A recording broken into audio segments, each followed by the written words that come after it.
Well, mu mbeera Robert Kyagulanyi Ssentamu gy'alimu era nga tetumanyi wa gy'ali, ku lunaku lw'abakyala yavaayo n'ateeka obubaka obw'amaanyi ng'abuweereza eri abakyala abasatu ababeera mu nju ye.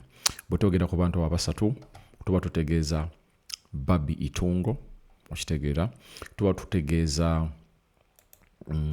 tuba twogera ku muntu amanyikiddwa nga Shalom, tuba twogera ku muntu amanyikiddwa nga Ssuubi, omwagalwa w'abangi bw'oyinza okumuyita. So yateeka obubaka obwo bw'olabaawo ku mukutu gwe era nga agezaako okubusindikira eri abakyala bano ababiri abawangalira mu nnyumba ye. Naye tukimanyi nti bano bo tebali mu Uganda. Barbie oluvannyuma lw'okumutuusaako obulumbaganyi yavaawo n'afuluma eggwanga Uganda. Shalom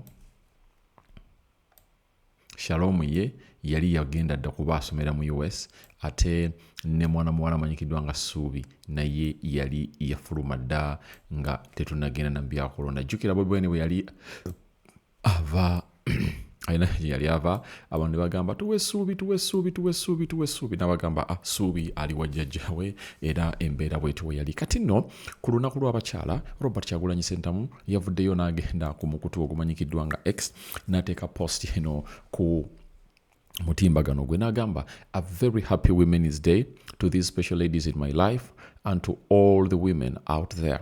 Hang in there my girls, Tata is gonna be fine, I love you. Okitegedde? Kati yagambye olunaku lw'abakyala olulungi eri abakyala ab'enjawulo mu bulamu bwange, okitegeera, abali n'abakazi bonna abali mu nsi. Kitegeeza yavuddeyo n'akulembeza ababe, Barbie Kyagulanyi mukazi we, first born w'omuwala gwe bayita Shalom ne last born we gwe bayita Ssuubi. N'abagamba mubeereyo gye muli, taata agenda kuba bulungi era abaagala nnyo. Kati kyekino ekisuubizo ky'osobola okufuna okuva eri omuntu nga Robert Kyagulanyi Ssentamu. Robert Kyagulanyi Ssentamu emisanvu mwatambulira muganda wange mingi okukamala obukamazi, kubanga bwe tutunulira Robert Kyagulanyi Ssentamu n'ebintu by'azze akola mu ggwanga Uganda si bya bulijjo, okitegeera, si muntu wa bulijjo era nga atadde obunkenge ku gavumenti ya Museveni. Najjukirwa nti story mwagira gye twateekayo ku mukutu guno nga Bobi Wine alaga nti batadde abayitibwa baani emisanvu mu kkubo, okitegedde, awo wonna amakubo agataga nti gadde magere, egayaaza nga gava ejjinja, mukono, nemit, nga bataddeho abawanvu n'abampi okulaba nga bawenja Robert Kyagulanyi Ssentamu. Ne bw'oba otambudde ku makubo agafuluma Kampala n'agayingira Kampala, emisanvu mingi, stopover zifuse stopover. Tetumanyi lwaki stopover zifuse stopover, kubanga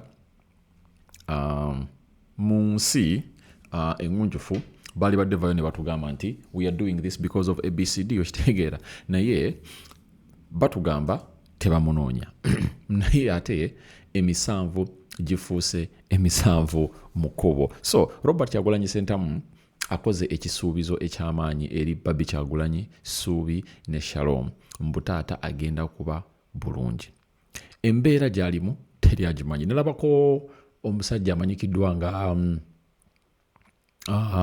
Odong Oto ng'ali ku NBS yali awa endowooza ye ku bintu Robert Kyagulanyi Ssentamu byayitamu. Yavayo n'ayogera ebigambo bino wammanga n'agamba gavumenti ya Uganda yandibadde ekola buli kisoboka okwalogetinga Bobi Wine waali, kuba bw'aba ali mu Uganda singa bukya n'afuna obuzibu nti oba abatujju ne bamutuusaako obulabe ne bakwata omulambo gwe ne bagusuula ku Kampala Road, n'ababuuza mumanyi ekiyinza okuva mu ekyo, okitegedde.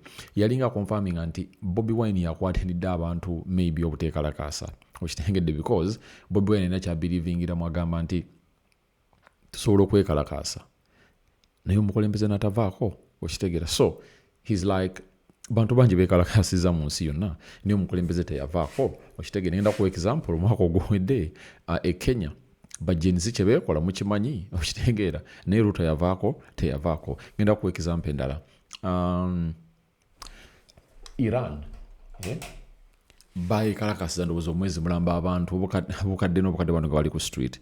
Ayatola yavaako teyavaako, kigambibwa nti Ayatola yali asse abantu abasoba mu mitwalo 4 n'asiba abantu b'otamanyi muwendo, okitegeera. So byebyo ebirimu era nga bigenda mu maaso. Ne Robert Kyagulanyi Ssentamu ye nga waali ayina enteekateeka ze. So kikulaga nti gyali bwe kiba gavumenti emanyi gyali oba ekitamanyi gyali kyabulabe era kyongera obunkenke ku bantu b'eggwanga Uganda, okitegeera. So y'ensonga lwaki Bobi Wine yavuddeyo n'aweereza abaana mukazi we n'abaana bo bubaka nti I'm gonna be fine, okitegedde. Kuba obubaka obwo bulimu ebintu bingi era butegeeza ebintu bingi. Mbutaata abagambye agenda kubeera fine. Kikulu nnyo because bw'otunulira Barbie ye tuyinza okugamba nti yaguma, era Bobi Wine yatugamba nti omuntu yamugamba bafiireko yali ono, yali Barbie kennyini yagamba anti bakutankudde kati balageeko. Nejjukira bimugambirawa, ojjukira mu 2018 Bobi Wine bamukwata aluwasaga ne bamuleeta Makindye wano. Barbie we yamusisinkana yamugamba anti bakutankudde kati balageeko, olina olwanirira eddembe ly'abantu ba Uganda muli n'abaana bo, because you might not live as long as your children. Naye bwona ava mu nsi ng'ekyali bweti gwolooza abaana bo bagenda kubeera batya. Byo Barbie we yamugamba n'amukyaje nga kyova olaba ye bino byonna akulaga ayogeza buvumu. Ne bwe bamulumba ewaka yakulaga nti yali gomite. Mu ddwaliro walaba speech gye yakola nga Barbie Kyagulanyi muganda wange yalaga omukazi omuvumu ow'amaanyi, okitegeera, atakwa like atanaba kumenyeka mu mutima era nga she is one of the pushing factors for her husband okulaba ng'ekintu kino akyakyongera mu maaso. So katulinde tulabe how this promise will go on the side of Robert Kyagulanyi Ssentamu and how patient his family will be nga bamulindiridde. Kubanga muganda wange olaba omwana nga Ssuubi amanyidde okola ku taatayo buli lunaku ng'avudde wano okusomera international then bamuzze ewaka. It really makes a lot of sense, okitegedde, it makes a lot of sense ng'amulabako. It doesn't make a lot of sense maybe nga mukuba tukimanyi there has to be a chance that they really video call nayogera nawo buli lunaku, okitegeera, but muganda wange tekibangako kyangu eri omwana omuto okukitegeera n'embeera taatawe gy'alimu. Omanyi abaana abo kati wali abaana ab'enjawulo, kati nga Ssuubi omulala muwala wanjawulo ayinza okuba embeera agitegeera era ng'agamba dad is fighting for freedom, okitegedde. Shalom ye ali used to that situation of not really having the dad and talking to her via phone kuba abadde asomera eyo, okitegedde, and it's now coming to a year nga Shalom Namagembe tali Kampala, okitegeera. Naye nga n'abakazi bonna mu ggwanga Uganda abagaliza olunaku lw'abakyala olw'enjawulo. Yoyo Robert Kyagulanyi Ssentamu, president wa National Unit Platform. Bino byonna bijja bitya. Bobi Wine wamala okulonda teri amanyi ngeri gye yafulumamu ewuwe. Yadde abakuumi baaliwo. No one knows how Robert Kyagulanyi Ssentamu went ahead to obviously pass past his guards and he found himself to where he is right now. You understand? So yeye mbeera nga weri magere amagye gakyaliyo, tekiriko kubuuza.